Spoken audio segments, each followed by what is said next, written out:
सब जिस मशाल की रोशनी में स्वतंत्रता के पथ पर आगे बढ़ रहे थे, उस मशाल का नाम था महर्षि दयानंद सरस्वती। मैं आज आपको उस ज्योति पुरुष, उस युग पुरुष के बारे में बताऊंगी जिसे वायुमास से लिखे हुए इतिहास में वो मान, वो सम्मान, वो स्थान वो नहीं मिला जो उसे मिलना चाहिए था। दुनिया को अपना सर्वश्रेष्ठ दीजिए, आपके पास सर्वश्रेष्ठ लौटकर आएगा। आर्यभट्ट उठ जा, आगे बढ़, समय आ गया है, नए युग में प्रवेश कर। ये शब्द थे भारत की महान ऋषि परंपरा में जन्मे श्री मूल शंकर तिवारी के, जिन्हें आज हम महर्षि दयानंद सरस्वती के नाम से याद करते हैं। महर्षि दयानंद सरस्वती जी गुलाम भारत में जन्मे थे। जब कंपनी सरकार अपने खजाने भरने के लिए भारत की असीमता को दिन रात लूट रही थी, तब महर्षि दयानंद जी सबके सामने खुलकर कहा करते थे, भारत से भारतीयों का है, अंग्रेजों को यहाँ से जाना ही होगा। अंग्रेज जानते थे कि भारत की संस्कृति की जड़ कितनी गहरी है। उन्हें आभास था कि बिना संस्कृति की जड़ें काटे भारतीयों को ज्यादा दिनों तक गुलाम बनाए रखना संभव नहीं होगा। लॉर्ड मैकाले का कथन तो आपको याद ही होगा, भारतीयों में भी भावना भरो, उन्हें विश्वास दिला दो कि उनकी कुछ परंपराएं और मान्यताएं खोखली है।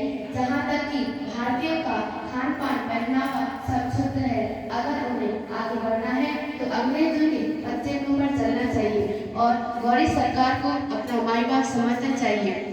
भारतीयों में एक ऐसी नस्ल पैदा करो जो देखने में भारतीय हो लेकिन अंदर अंग्रेजियत कूट कूट कर भरी हो। अंग्रेजियत का यही गुण इन्हें सदियों सदियों तक हमारा गुलाम बनाए रखेगा और ब्रिटिश राज्य का सूर्य कभी अस्त नहीं होगा।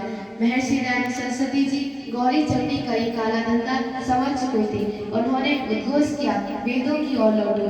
यहीं से ब्रिटिश कॉन्फ्रेंस की धज्जियां उड़नी शुरू हो गई थी। इससे भारत का दुर्भाग्य कहें या फिर तथाकथित हमें छोटे से भगोड़े बाबर अकबर तो बचपन से ही रटा दिए थे, लेकिन हमेशा स्वामी जी दयानंद सरस्वती जी के विचारों से हमें सदैव दूर रखा। जब अंग्रेजी पढ़े हुए तमाम भारतीय बुद्धिजीवी अपनी शान बढ़ाने के लिए अंग्रेजों के आगे पीछे फिरते थे, तब महर्षि दयानंद सरस्वती जी भारत की महान ऋषि परंपरा और वैदिक परंपरा का प्रचार निरंतर होकर किया करते थे। यही कारण था कि फिरंगियों की ओरें स्वामी जी पर सतत तनी रहती थी। जब दमनकारी अंग्रेज के सामने लोग आंख उठाने से डरते थे, तब महर्षि दयानंद सरस्वती जी निडर होकर खुलकर कहा करते थे, भारत से भारतीयों का है, अंग्रेजों को यहाँ से जाना ही होगा। हमें कभी पता यह नहीं रहा कि 1857 की स्वतंत्रता संग्राम की योजना बनाने वाले अग्नि लोगों में महर्षि दयानंद जी प्रमुख थे। क्यों नहीं बताया, ये तो आप भी जानते हैं। ऐसे व्यक्ति को देश का हित कैसे बना दे जो वेदों का ज्ञाता हो और वैदिक परंपरा में अटूट विश्वास रखता हो। खैर तब नहीं तो अब सही मैं और आप अपने बच्चों को ऐसे